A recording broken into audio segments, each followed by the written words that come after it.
Hi, how are you? Hi, Kate. But you guys look so young compared to me. What? No. And then there's my father who just logged on. Father Tom. Hello, everyone. He's so dignified. He should have a corncob pipe. It's going to be wonderful. I haven't seen him in forever. Hey, Jaylin, how are you? I'm good. I can't see you though. Oh, that's if probably you go on gallery view, try that. Right. that's probably for the best. It is. Can you see me now? I can when you're talking. Yeah, I sure can. Yay! Hey, buddy, I've missed you. I haven't seen you in ages. Yes. We've all been doing what John Lennon said. You know, life is what happens to us while we're making other plans. Yeah. Yeah, we've all been busy. Very cool. How are things in Cold Lake? Snowy and Yes, blowing. crazy today. Yeah, we're getting for the benefit of our eastern brother, we're getting a bit of a snow squall here today, Dan. Oh yeah. See, I'm good with that. I don't like snow. Me neither. And before we get started in earnest, am I okay calling you Dan, or do you prefer Honorary Colonel Hennessey? Your honor, your worship, whatever you feel is appropriate. Just don't genuflect. Just don't genuflect because I know you're not wearing pants. Yeah, your horseship. Is that what you said? Your horseship? Whatever you want, baby. Beautiful. See what happened, Kendra? You should never have opened this can. I love it. I love it so much. And we've been getting some really good feedback, like from that honorary colonel email that went out. And I kind of made a post if anyone else is interested. A bunch of other people sort of said, yeah, they emailed me privately and said they'd be interested in having another conversation. And I honestly think we should do a fun Zoom wine night, like with whatever honorary colonels want to do it, because we never get to see each other. Absolutely. And I doubt very much if we're going to see each other in June. Yeah. Hey, listen, if I fall off, it's only happened twice, but it has happened. It still continues on and it still records and everything else. So continue to talk. I have my laptop on hot standby. So if I happen to fall off this Zoom, just you guys can, I'm not worried about it at all. I'm not sure what standby means, but I'm all over that. So. Okay, I'm going to start going live on Facebook because it takes me a couple minutes to do it. So we're going to go live on Facebook. We're going to have some people watching on Zoom. I don't answer any questions on Facebook. I just stick with Zoom. So if anyone has some questions on Zoom, I'll ask the questions. Looks like we had some other honorary colonels and a few new honorary colonels that emailed me and said they had questions. And I said, why don't you just watch the webinar and you might get all your questions answered. So, and this is super casual, like just be as fun and casual as you are. And like, I don't even have questions prepared. Like this is literally, we're just going to talk for a while. So I'm going to ask you guys at first about, what's that, Jaylin? Sounds like my show every day. Well, and I'm not intimidated Put it all at in the all. can, shake it up, let it go. I'm not intimidated at all, like interviewing Jaylin, who does this for a living. Come on, I'm the one that's nervous. I never get the questions. It's cool. Yeah, well, we're just going to start with talking to you guys about like sort of your life growing up, like as a career. How did you get into your career? And then like, how did that lead to you being an honorary colonel? And then we'll dive into, okay, what is an honorary colonel? Tell us some stories about what you've done, you know, what you learned along the way, blah, blah, blah. Just wondering if it's appropriate for me to say that the judge said either I become an honorary colonel or I go to jail. Would that be appropriate Yes, or no? That's perfect. I'll just move on to something else. Quite the COVID color I got going on there. Gotta love it. My daughter said thank you for the red hair comment. You guys, come on. You look beautiful. Kendra and I were discussing last night what we were going to wear, so. Yeah, I have my wings.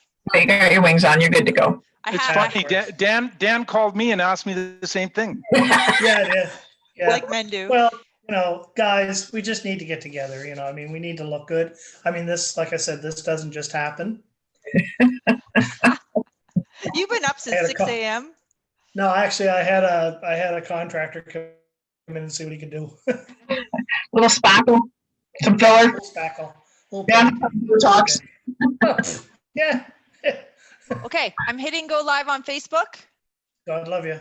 Tom, you may notice behind me, there's a picture from you Oh, beautiful. right up there. And right up there, there's a You- picture of you, actually. I got an you autograph. know- I expect an autograph from everybody as well. If you want to send me autograph pictures of yourself, please. I would like them. I'll Do send you not- my hockey card. Do not wait for orders from headquarters.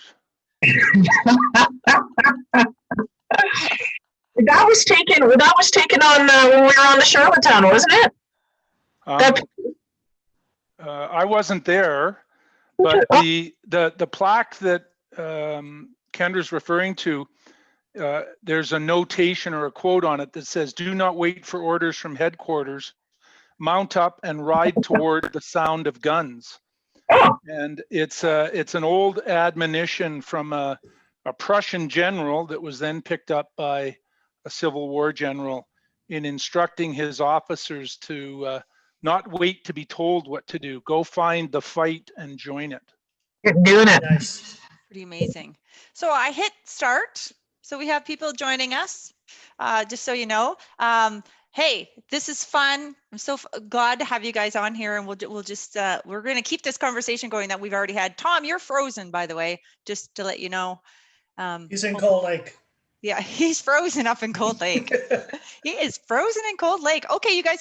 Well, it is 11:01, which means we're a minute late, which I hate. I love being on time. So we're going to get started. So everyone who's joining us right now, welcome to Airtime. Airtime is brought to you by Elevate Aviation, and I am your host, Kendra Kincaid. And today, may I say, I am your host, Honorary Colonel Kendra Kincaid. That's not normally how I introduce myself, but today is all about honorary colonels.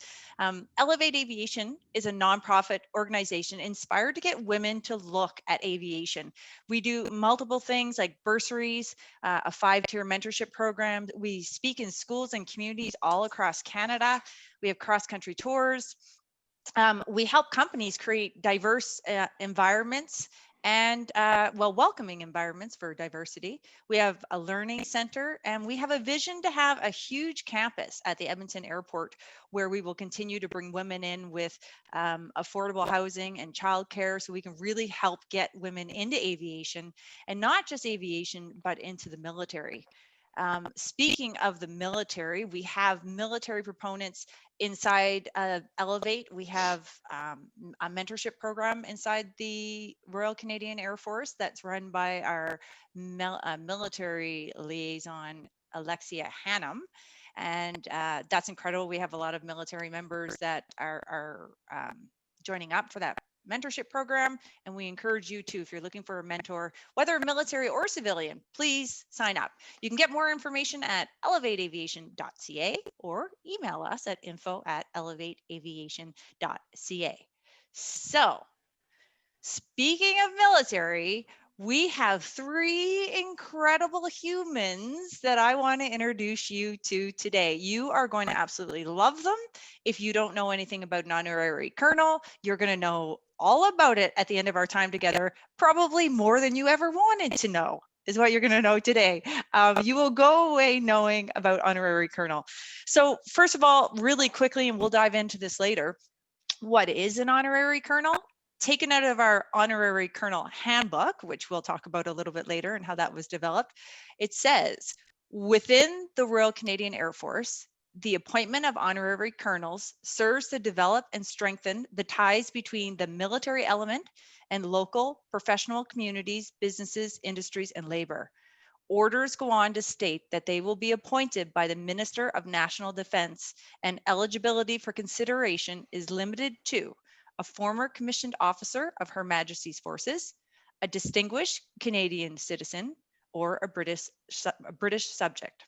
So without further ado, let's meet our honorary colonels and dive into this fascinating subject. There is a chat here. Please put some questions in there if you like, and I will try to get to all your questions today. So no question is a dumb question. I know a lot of people don't know what an honorary colonel is, so throw your questions out. The harder, the better for these 3, please. So first, I want to tell you there's a lot of honorary colonels, and we'll get some more on and talk to them. But the reason these 3 were chosen today is because when I became an honorary colonel, these 3 helped mentor me along the way. I felt like they took me under their wing, and they really helped me along the way, and we all need that. So our first guest is Jaylin Nye. She's the Honorary Colonel of the 408 Tactical Helicopter Squadron in Edmonton, Alberta, and the talk show host for 630 CHED. Tom Trifaux. Hey, Hello. Tom Trifaux, the 401 Tactical Fighter Squadron Honorary Colonel up in Cold Lake, Alberta. And he's a former CFL player and founder of Invenium, helping shape leaders. And Dan Hennessey, he's still frozen as well. So we might have a frozen Tom up in Cold Lake for this one. And Dan Hennessey, the Honorary Colonel for the 14 Construction Engineering Squadron from Bridgewater, Nova Scotia. There are so many things we can say, but what I will say about Dan for now, and we'll learn more, is that he was nominated for the Order of Nova Scotia in 2019 for his work with veterans and cancer advocacy. Hey, you guys. Hi. Hey, Kendra. I think Tom is definitely frozen. I think the weather that's moving through Alberta right now might have caused some grief for him there. Yeah, could be. Well, Tom, He's stoic looking though. Too. If I disappear, it's just because I've been knocked out by freezing rain. So there you go. Okay, and here's Tom. He's back. Right on. Hi, everyone. Okay. Sorry about that. That's okay. We have you two ways now. I don't know how to get rid of your frozen self, but we can look at you double. That's even better. Oh. If I had a nickel for every time I'd heard that. Yeah, I know. Oh, There we go. Just one Tom now. Yeah. So we have a few people saying hello. And you guys, you can also see the chat. So you can see that there's some honorary colonels that are joining us as well that are listening. Okay, so let's start. So the first thing I want to do is the flow of this is basically we're going to get to know these three amazing people and how they became honorary colonels, because that's one of the questions that I get asked a lot is how did you become an honorary colonel? Why you? And so we're going to talk about that, and then we'll really get into the honorary colonel and what you do as an honorary colonel. So Jaylin, starting with you, you're a talk show host. How did that happen?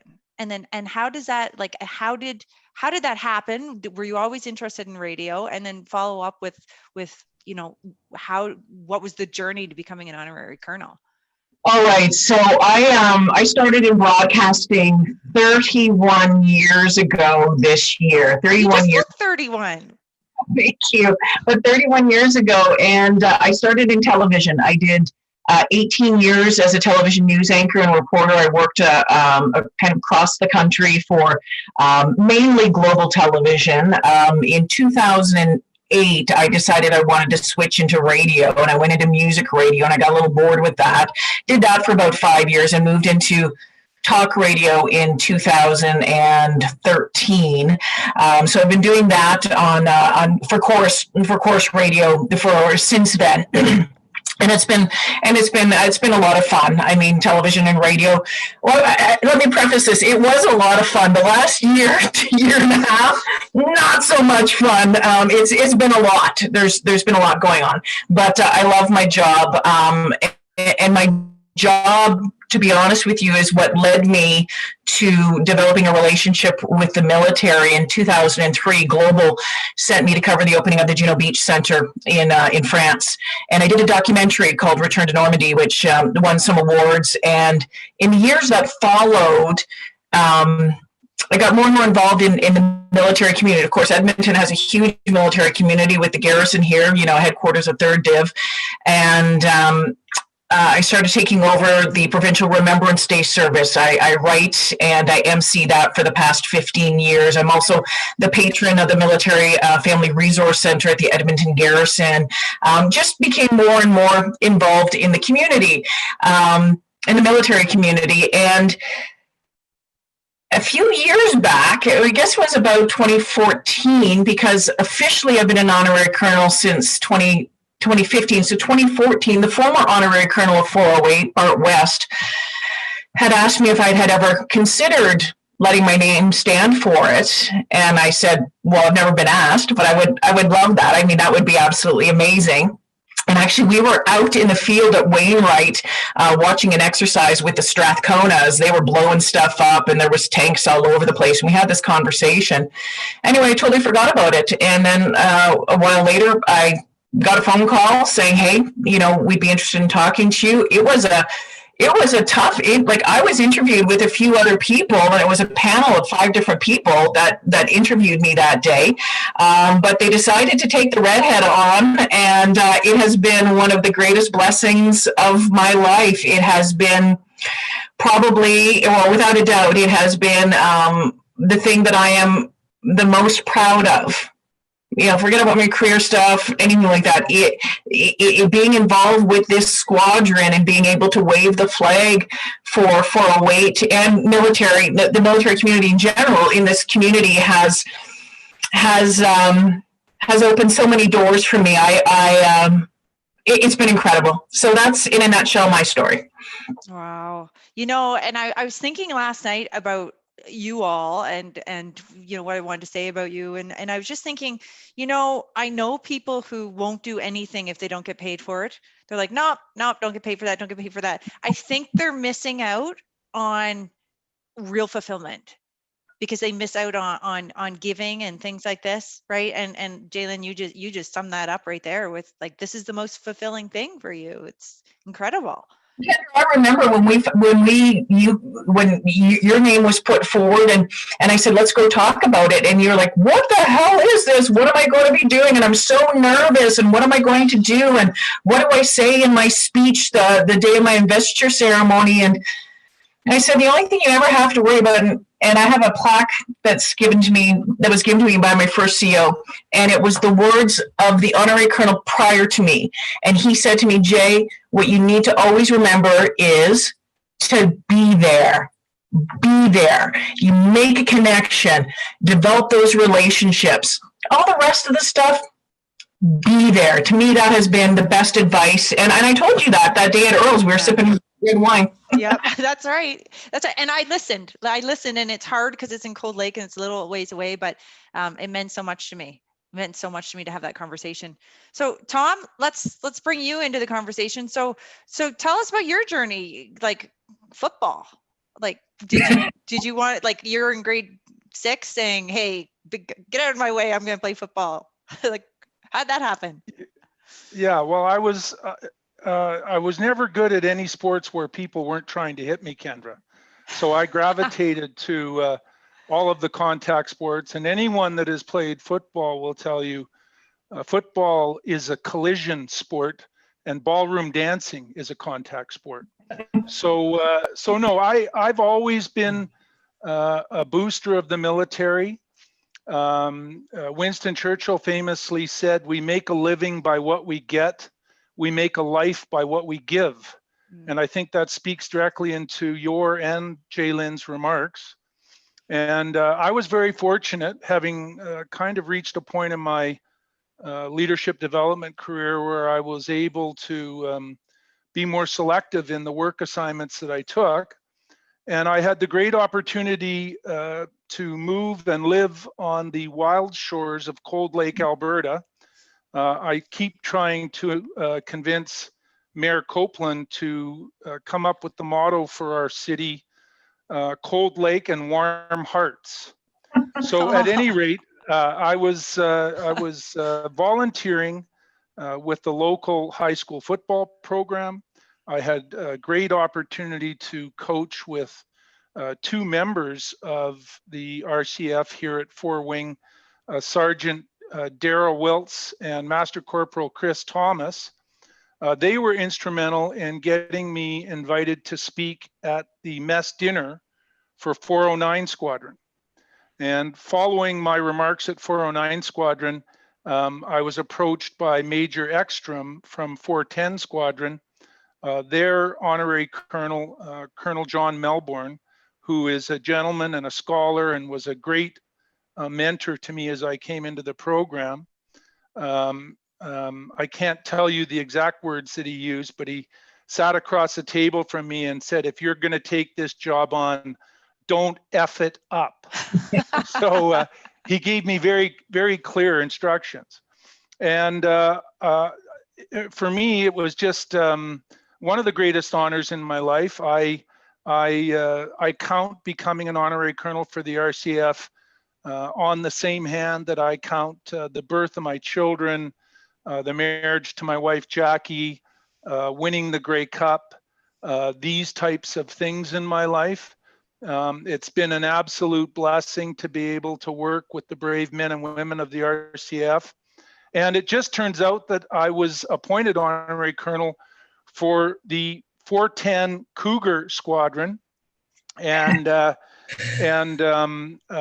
this squadron is the Top Gun squadron of the RCAF. My squadron is where good pilots go to learn to become fighter pilots or combat pilots. No one that you see flying an F-18 today as part of any other squadron made it there without coming through 410 Squadron. And so for a person that has spent most of his adult life working in leadership development, organizational effectiveness, organizational development, to be asked to join the RCAF Fighter Training Squadron was like falling off a log. So that's my story. That's how I came to be here. And I'm anxious to hear more about how Dan found his way here. Well, and Tom, I'm going to ask you later if you spent any time in that sim in there. So we'll get to that later, though.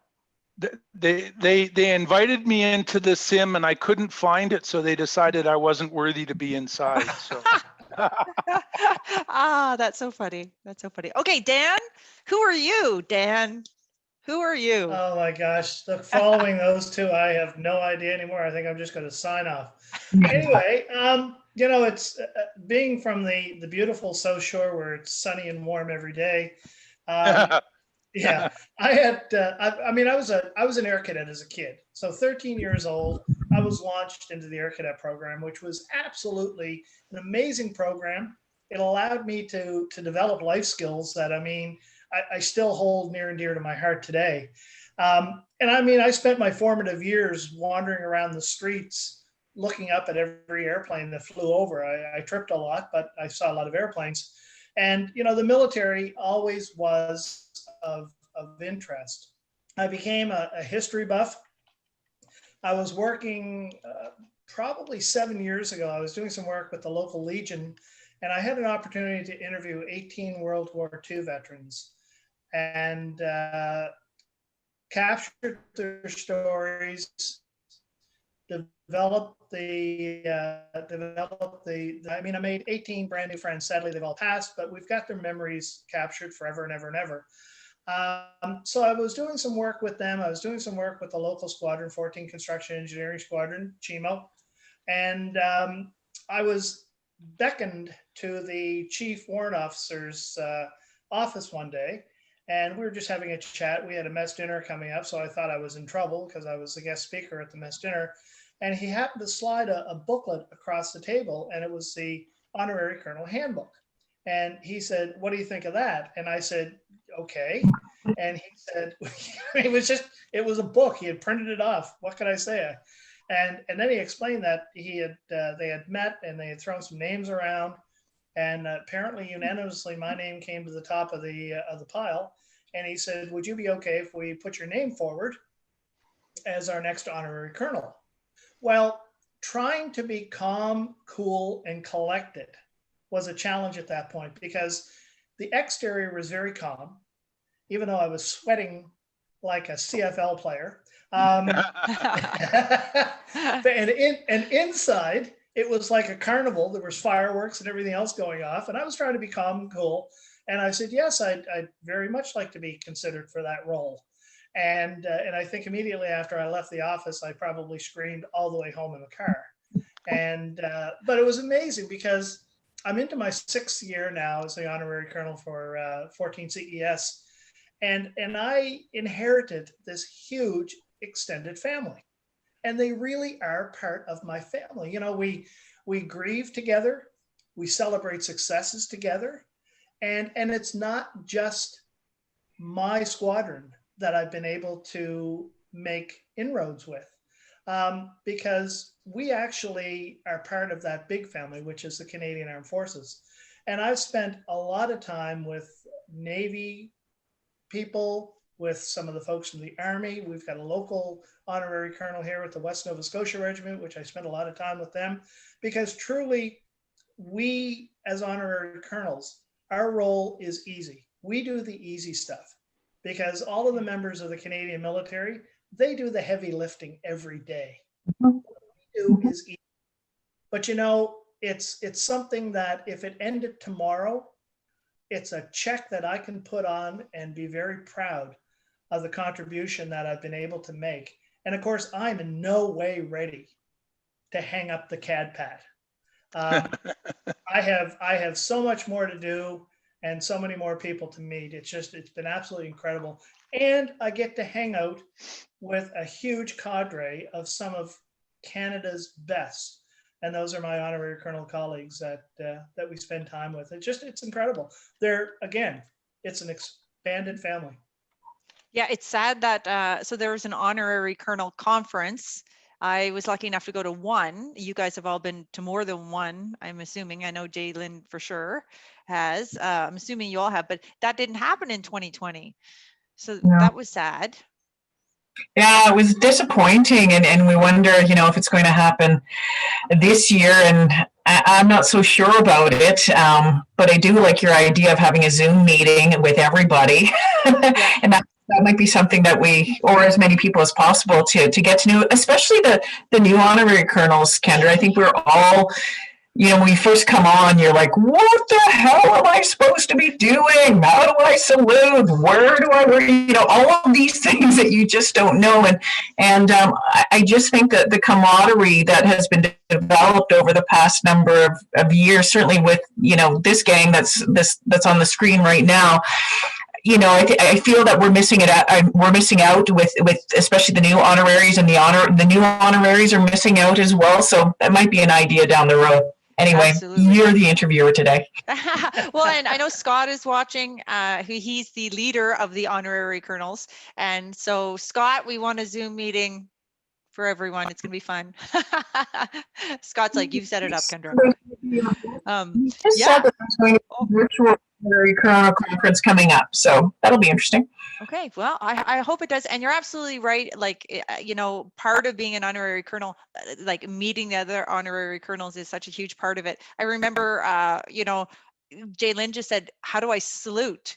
Some people might laugh at that, but if you've never saluted, you need someone has to tell you. Like there's a technique. And I'll tell you, I don't know if I should, anyway, the way that someone taught me was they said, it's like flipping your hair, but doing this or whatever, something like that. Like we were just practicing because I kept getting it wrong. Anyway, so Tom, you and I flip our hair quite often, don't we? Yeah, but even the uniform, right? Like how to put on the uniform, like patches go in certain sides. If you're not from the military, it can be a little daunting. So Kendra, you had mentioned the handbook, and I know Tom, you're aware of what's been going on. Honorary Colonel Terry Kelly and I stood up at our last conference, and we volunteered to review that book. And so Terry and I had a look at it, sent it off to Scott Howden, who is absolutely incredible in his role as our guru. And then we actually formed a team, and we met for several months revamping that document. And specifically for that reason, because the average person coming in off the street really doesn't know. And unless they've had some military or military-like background, i.e. Air Cadets, Army Cadets, Sea Cadets, they're lost. So, like Tom coined the phrase, the booklet needs to be both welcoming and instructional.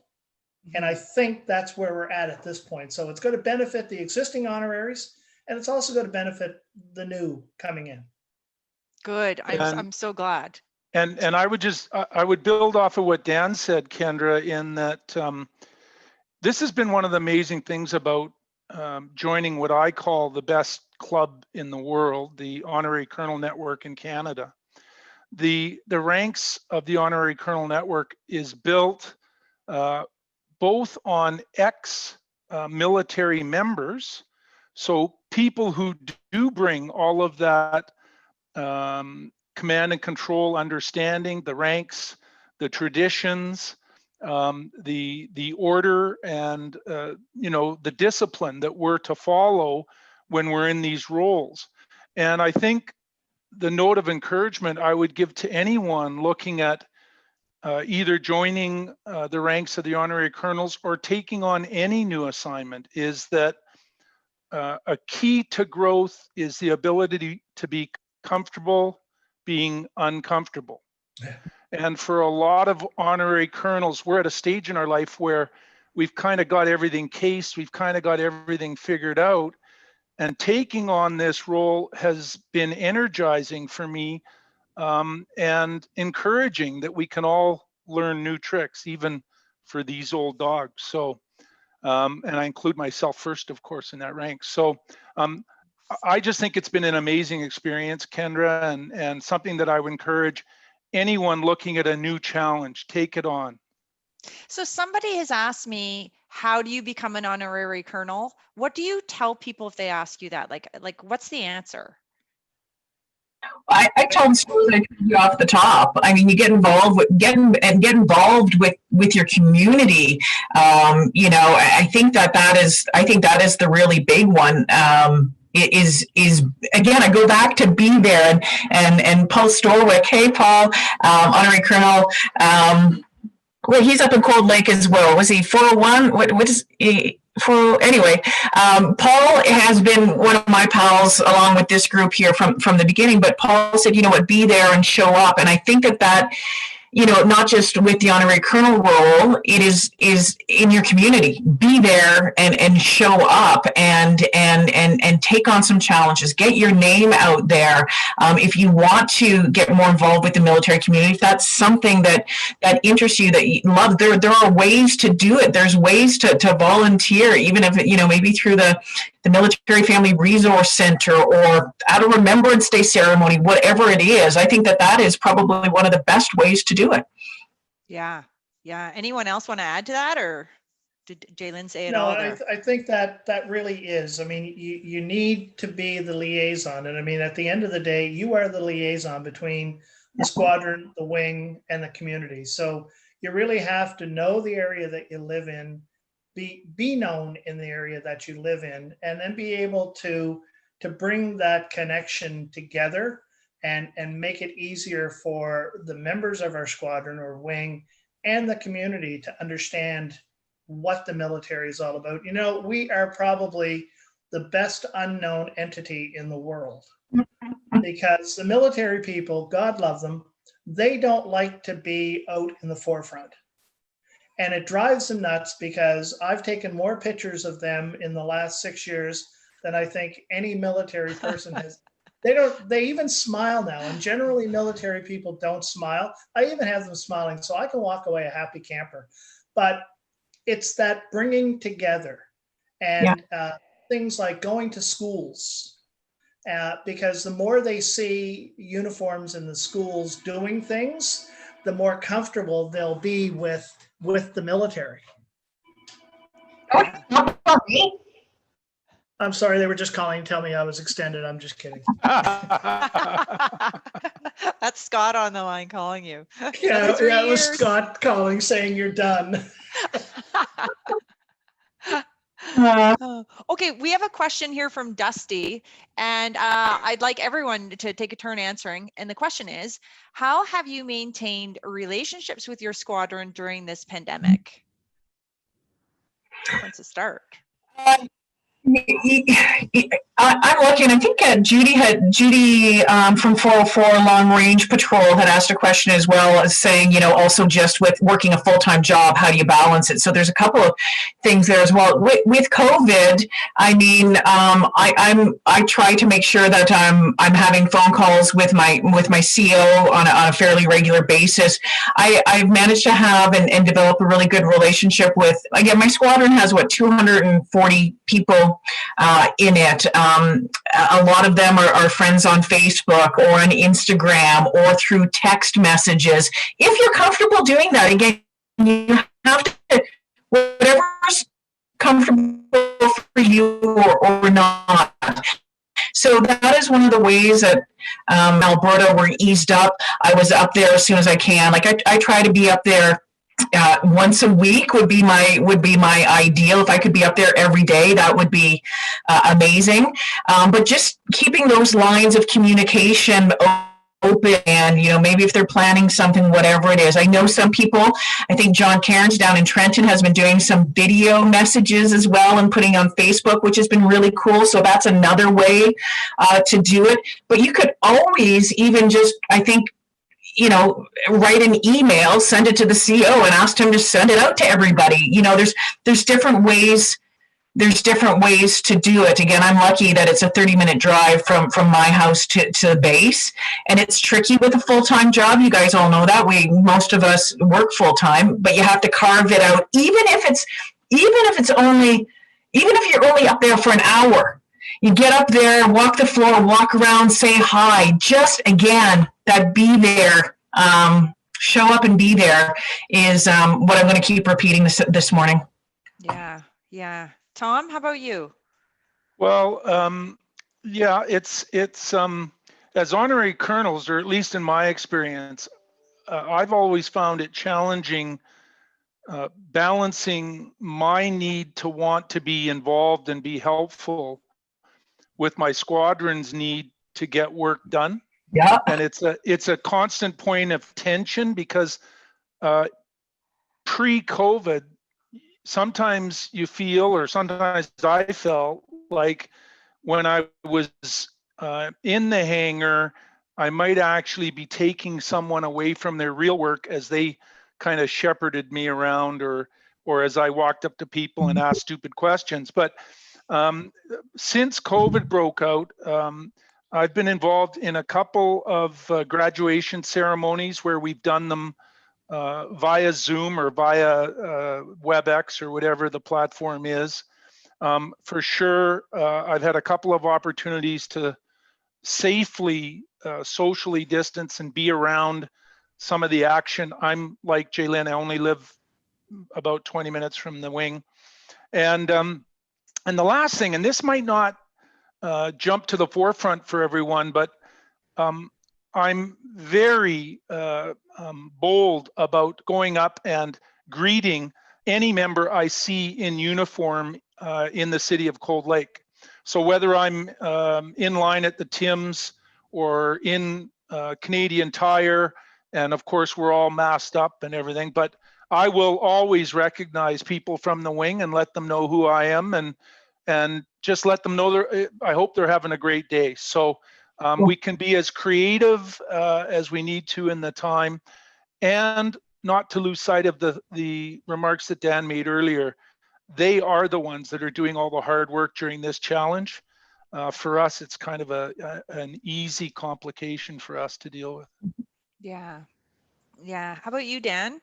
Yeah, mine's a little different because 14 Construction Engineering Squadron is headquartered here in Bridgewater. We have a flight of reservists here in Bridgewater, but we also have a flight of reservists in Pictou County, one in Gander, Newfoundland, and one in Aldergrove, BC. So probably geographically, my appointment is the biggest because we have members coast to coast. So I knew Dan was going to say his appointment was the biggest. Of course, man. Of course. Of course, I had to get it in there. Yeah. But with that, it's the logistics, because we haven't been to BC for quite some time. We were planning a trip to Newfoundland when Newfoundland was still our bubble, and then that bubble burst. So that kind of eliminated that. So I really have connected with all of our flights electronically. We talk through Facebook, we talk through Messenger. They send me stuff that they're doing, post it. So because they are, even though they're geographically separated from where I am here in Bridgewater, they're still part of our family. And so we've got a great highway, if you will, a digital highway back and forth. I have recorded some video messages, sent them off to the flights. I've sent emails off to the flights to have them, distributed. And And it's amazing. I'll get messages sometimes with just, sir, I thought you might be interested in this, or our flight now has an Instagram account. Would you mind liking it and or following it? So yeah, it really is. I mean, we adapt and we overcome. That's what we do. And there will come a day that we will be face to face again. Who knows when, but we will. And to Tom's point about recognizing military members, I'm actually I don't stalk them. I just want to put that right. I am not a stalker. That's good. Good. But, Do they think that? Well, I don't know. As they're backing away, I don't know. It's a message. But, I don't care who they are. If they're in uniform, I'll walk up to them and say, hey, how you doing? I'm Dan Hennessey. I'm the Honorary Colonel, 14 CES. I ran into a young fellow at the airport here several months ago, and I said, you coming or going? He said, no, on my way back, sir. And I said, hey, listen, you have a great day. Thanks for your service. Yeah. And I think it's important for us to be the torchbearers because we have the ability. We are the civilians in uniform. So we can make a difference. We can be outspoken to a certain degree and recognize the tremendous sacrifices that our folks in the Canadian military make every day for us. Well, I think both Tom and Dan mentioned this earlier about military not being very good at telling their stories. And I have, when you talk about speaking truth to power, I've had this conversation with numerous commanders with the Air Force or with the Army, because being a part of 3rd Canadian Div, I also get pulled into some of the Army meetings and stuff. But, one of the things about the military is, this is a really great story, but before we can get it out, it has to go through 3 layers of public affairs, and oh my gosh, we have to get approval on this, we have to get approval on this, and then by the time the story is old, but by the time it's approved, it's weeks later. And that's not how it works anymore. That's not how it works. I mean, we're on this, every minute news cycle, and so it becomes, I think, incumbent upon us as honorary colonels to be those ones to tell that story, and in whatever way it is, through our Facebook accounts, through our Instagram accounts, whatever it is. I can remember being at a Div conference, and the then commander of the Canadian Army was there, General Winnick, and I told him, I said, you guys really suck at this. And he said, well, I'm telling you all right now, everyone in the room, if there's a good story, then just go and tell it. All right, well, you know what? Tell the story. Let's get it out there. And that really is one of the great things about being in this role, is that we get to do that, but we need to do it more, and we need to help the Navy, the Air Force, the Army to do it more. So people, we need to make sure, I believe that, when our troops, when our airmen, airwomen are in theater, when we saw in Afghanistan, everyone was really, they cared about our men and women in the military. I mean, I live in Edmonton. You should have seen it. The yellow ribbons all over the place, lining the streets, you name it. But how many years has it been? We just can't stop caring when they're not in theater, right? And so that's, I think, part of our duty to help with that continued connection to wherever we call home. Yeah, definitely. I like Scott's comment. He says, I note that all the panelists have said my squadron when talking about your honorary colonel role. When you start saying my, you know that you are truly connected with the men and women of that unit. Well done. That's a nice comment. And so true, right? Yeah, it really is. Yeah. True. And I don't mean to insult you guys, but I actually have the best squadron. So sorry. No. No. I have the best and the biggest, remember? No. Well, wait, someone's arguing that. Where is it here? It says, I think it's in reference to this. John saying he has to disagree. He has at 8 Wing, they have a squadron in Yellowknife, Alert, and Ottawa with the bulk in Trenton. So now you and John might have to have it out here. Well, yeah, we'll take some measurements next time. Yeah, compare squadron sizes. Absolutely. So Kendra, do you know, as the only panelist right now that represents a fighter squadron, do you know how you're talking to an honorary? Over and over and over again. Oh, okay. But Listen, what's really cool- but that is part of the benefit of this involvement with the RCAF is that we get pulled into the good-natured squad to squad rivalries that occur. It certainly is part of building esprit de corps and building team where you can have these internal contests.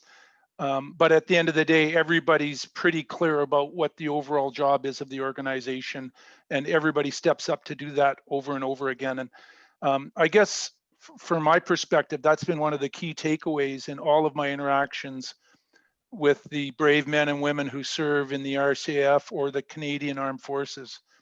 More often than not, the message I get from them is it's not about them, it's about the mission, it's about the purpose.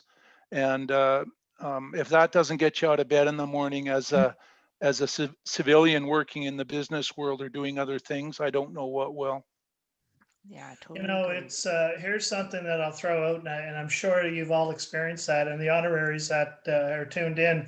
When I first put the uniform on, I mean, I put it on with great pride, and you know, I always say that Canadian flag has been taken into combat around the world for so many years, and of course, when we put on our uniform, we are a member of the Canadian military as far as the general public is concerned, because we don't look any different. And I remember the first time I was out in public, not on a base, and this lady walked up to me and she said, "Thank you for your service." And I went, "Oh," and I said, "Thank you," but I could have said, "Oh, no, I'm an honorary colonel," but I didn't do that. And the main reason for that was I didn't want that individual to second guess themselves the next time they saw somebody in uniform to say, okay, I wonder if this is a real person or an honorary person. And I mentioned that to my CO at the time, and he said, absolutely. He said, you do your role. You are a member of us. You do as much for the Canadian military as our members do.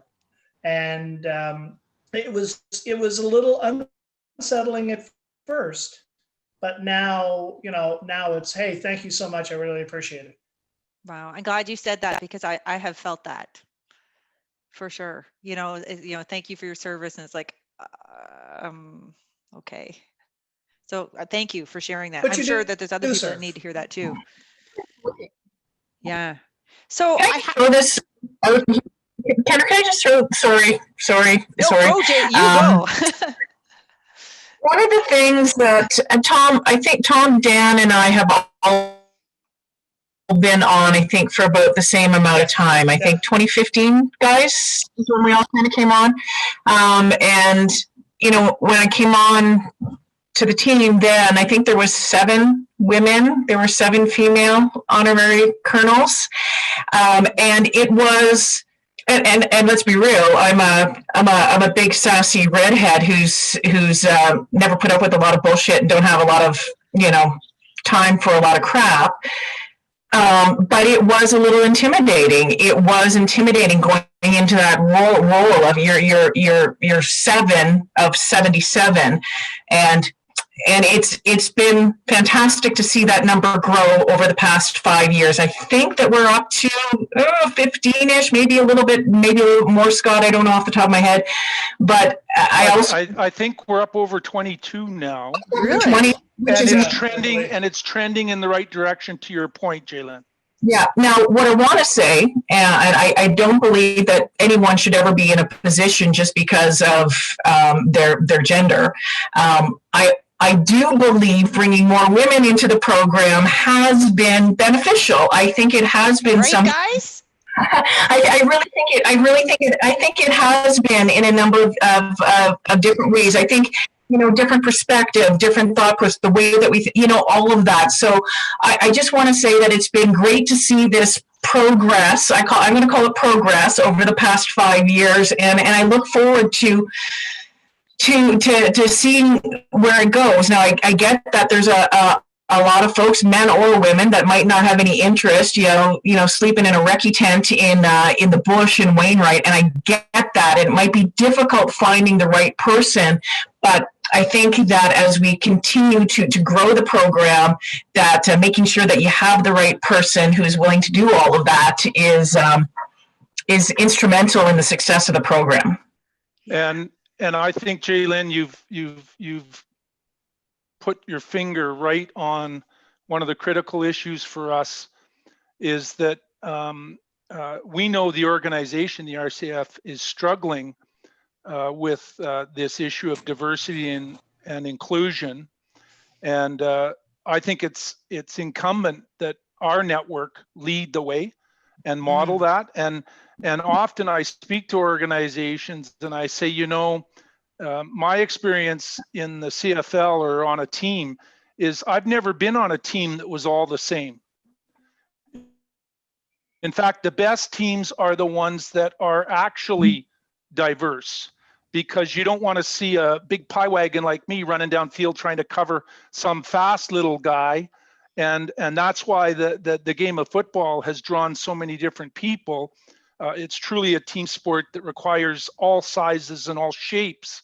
And what I would encourage us as the Honorary Colonel Network and the RCAF is that we flip those two words around and we move to inclusion first and diversity second. And that we recognize that we're all here for a common purpose to begin with. And then what individual strengths do we bring? And when I look across the Honorary Colonel roster, it's a very diverse roster that has only been made stronger, Jaylyn, by your participation, Kendra's, other female members. And we're starting to get more diverse in the way we look and who we're attracting. And that was the last thing I wanted to say, is this notion about how you become an Honorary Colonel. When I'm asked that question, I just say, for me, it was something I was called to do, not something I petitioned to do. So it wasn't something I sought out, but through good fortune and good luck and some activity in the community, this opportunity materialized. So it's the contribution first that may lead to the opportunity second. Absolutely. Yeah, that's so true. And I mean, when you look at folks like, Jaylyn and Kendra and Lorena McKennett, those are the folks that are the ones that, are being held to that standard. And I mean, people are looking at that saying, wow, these guys are awesome. I can do this. So it's through the strength of who is representing us will build on that inclusion and the diversity of the Honorary Colonel program, which is absolutely vital for its successful continuation. We have almost 10 minutes left, and I want to get through a couple more things.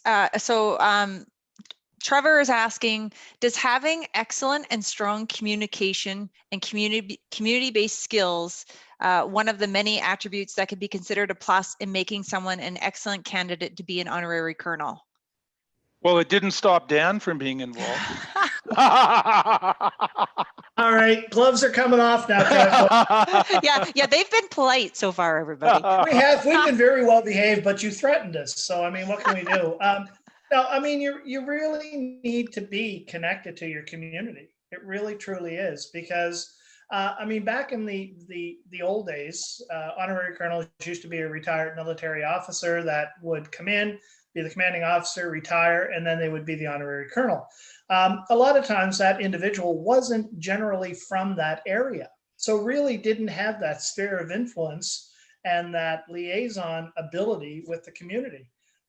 So by looking at folks now that are well-known, established, volunteer within their community, that's the asset to the squadron or the wing.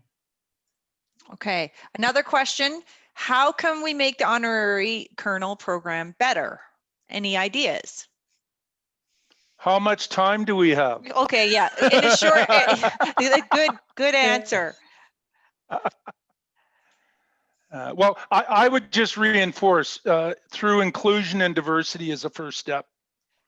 Yeah, I like certainly what Tom had said, and I echo that. And I also think that the work that my pal Dan and Terry Kelly out there on the lovely East Coast have been working, and I think Tom Birchall is involved in it. Hey, Tom, with the Honorary Colonel Handbook is really going to make a difference. I think that for a lot of folks coming into the program, there's a lot of questions, as we mentioned earlier, that we don't know the answer to. If you've not served before, if you've not been in the military, if you're a civilian coming in, if there's a lot of things. One of the things that I really appreciated that my squadron did for me is they assigned someone to me as soon as I came on board. So Captain Pete Musters was my guy. So if I was going to Wainwright with them, he made sure that I knew what to bring, what not to bring. If I was, if there was a parade, my first parade,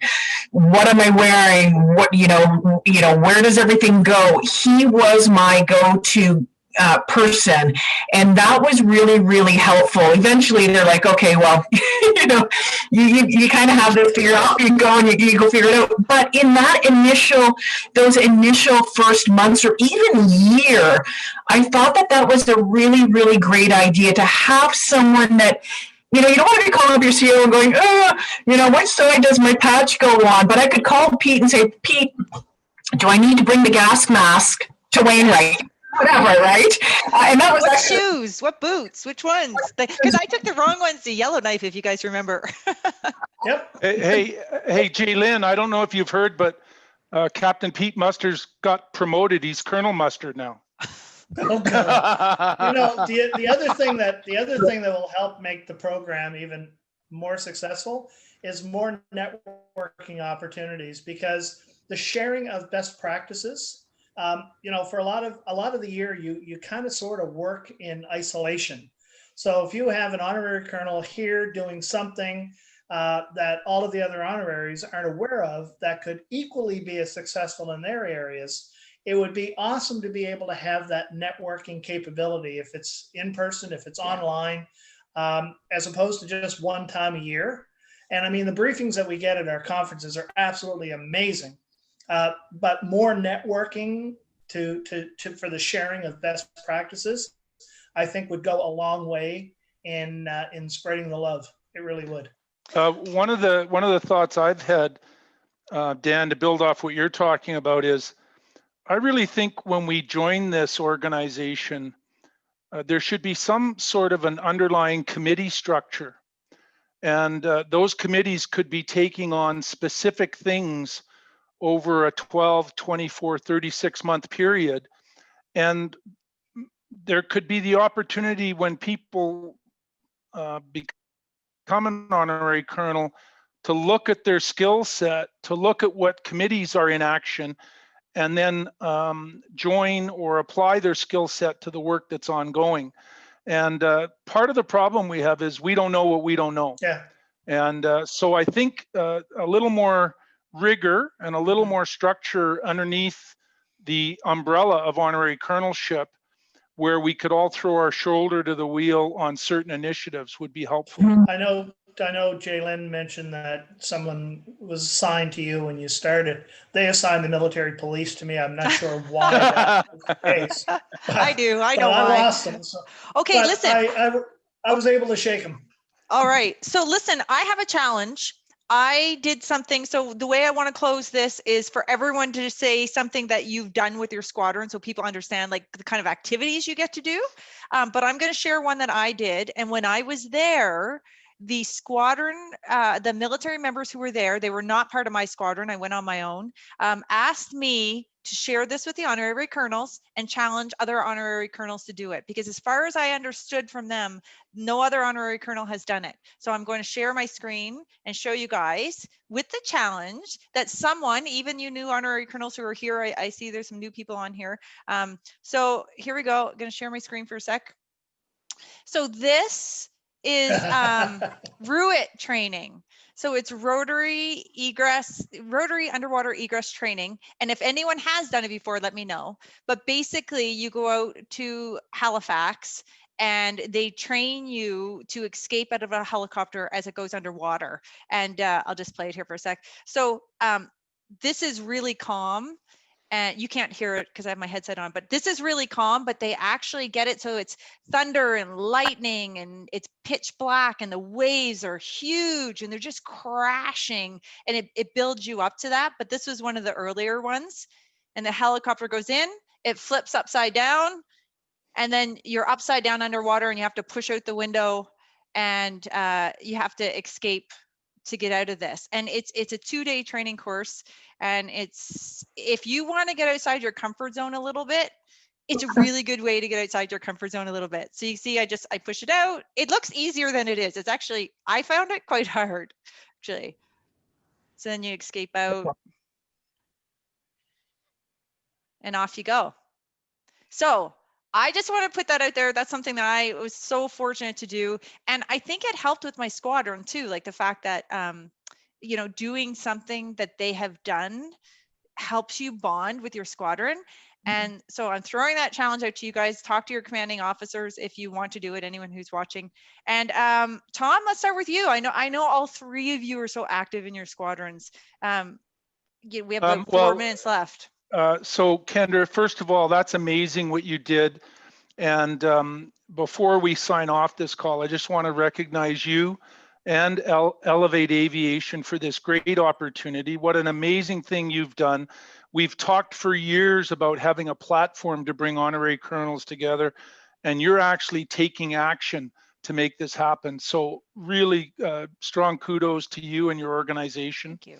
And I've done nothing as exciting as you have, other than I did work the dishwashing line during the service of Christmas dinner to all the enlisted personnel on 4 Wing in 2019, and that was about as exciting as I got to what you were doing. I feel there was water spray flying everywhere from that. So that's all I have, and I'll hand it off to Jaylyn. Didn't you go for a ride in anything before? Oh, I might have had a backseat ride and broke the sound barrier, but I don't want to talk about that. Over to you, Jaylyn. Look at that. That's cool. 2002 410 Squadron. One of the perks of being on television way back when, it was pretty awesome. Crazy though that the pilot was a guy I went to college with, and the last time I saw him, he was passed out from our graduation night. But anyway. And then you got in an F-18 with them? I've been in F-18. I've flown with the Snowbirds. I mean, we fly Griffin helicopters. I've been really blessed and lucky enough to do a lot of really cool things with my squadron. They let me tag along on a lot of things. But what Paul said, I just want to go back. My investiture ceremony, I did it in Wainwright, in the field. I slept in a recce tent. I worked the breakfast line in the kitchen the next morning. Again, I'm going to go back there to be there, show that you're willing to do what they are doing and be there with them when they've been living in the field for 3 weeks and they're like, are you joking me? That was a really cool experience. That was my first one with them. Wow. Dan, how about you?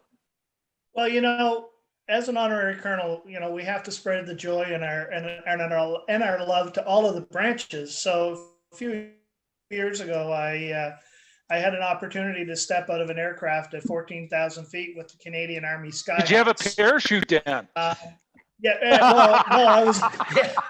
No, and I died. But I now know what the dog feels like when he sticks his head out the car window going 80 miles an hour. But it was a great opportunity to meet other folks, and of course I still stay in contact with the young fellow that I jumped with. But being able to do programs like Adopt the Troops for Christmas campaign, to make sure that our folks get a package delivered to them wherever they are deployed around the world at Christmas time has been a huge form of satisfaction for me. And I always make sure each one of those has a personal letter from me. So it's my way of staying connected to our folks that are deployed over the holidays. Wow. You're a rock star, Dan. Wow. You know what? An hour is not long enough to continue this conversation. There's so much more that we could talk about and the things that the honorary colonels actually do with their squadron. But like Paul says here in the comments, Paul says, how about training with the bomb squad and learning how to operate a bomb disposal remote robot? Yes, I would like to do that. So it's just incredible. Being an honorary colonel is as you've heard here today, one of the biggest honors that a person could possibly have in their life, according to the four of us anyway. I want to say a welcome to all the new honorary colonels that are here and watching this. I hope that you've learned something from today from our amazing panelists.